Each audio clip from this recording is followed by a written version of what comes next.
Hello दोस्तों, आज हम हिंदी व्याकरण से रिलेटेड रचना के आधार पर वाक्य के भेदों को समझेंगे।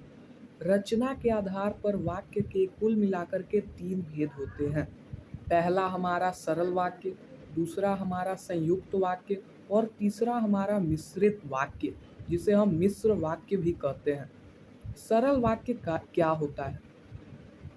जिन वाक्य में एक उद्देश्य यानी कि कर्ता और एक विधेय यानी कि क्रिया होता है, उन वाक्यों को हम सरल वाक्य कहते हैं। कर्ता का अर्थ है जो काम कर रहा है और क्रिया का अर्थ है जो काम किया जा रहा है। अर्थात सरल वाक्य में एक कर्ता और एक क्रिया का होना आवश्यक है। सरल वाक्य में कर्ता एक से अधिक हो सकते हैं, लेकिन क्रिया हमेशा एक ही रहेंगे, सिंगल ही रहेंगे। इसका एग्जाम्पल होगा, जैसे मैं खाता हूँ। मैं खाता हूँ में जो मैं है वो है कर्ता, और खाना जो काम कर रहा है, खाने का जो काम कर रहा है वो कौन है? मैं। और जो काम मैं के द्वारा किया जा रहा है खाने का, वो क्रिया। तो मैं खाता हूँ जिसमें मैं कर्ता और खाना क्रिया। राम और श्याम स्कूल जाते हैं। इस वाक्य में 2 कर्ता हैं और एक क्रिया है।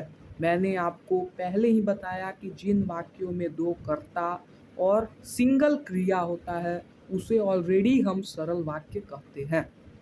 अगला होता है हमारा संयुक्त वाक्य। संयुक्त वाक्य हम किसे कहते हैं? जिन वाक्यों में 2 सरल वाक्य और समुच्चयबोधक अव्यय रहता है, उस वाक्य को हम संयुक्त वाक्य कहते हैं। संयुक्त का अर्थ ही होता है जुड़ा हुआ। जुड़ा हुआ का सेंस है सरल वाक्य प्लस समुच्चयबोधक अव्यय। अगर ये तीनों संयुक्त है, जुड़ा हुआ है, तो वही हमारा संयुक्त वाक्य है। संयुक्त वाक्य का मैं कुछ आपको एग्जाम्पल दूंगा जिससे आपको समझ में आएगा। जैसे राम खाता है और पढ़ाई करता है।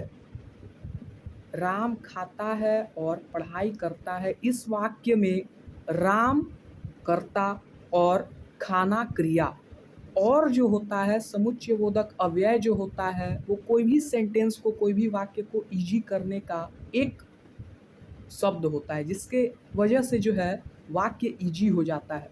तो इसमें मैं खाता हूँ, राम खाता है और राम पढ़ाई करता है, जिसमें राम कर्ता हो गया और खाना क्रिया हो गया। और लग गया, लेकिन बात राम का ही हो रहा है, तो राम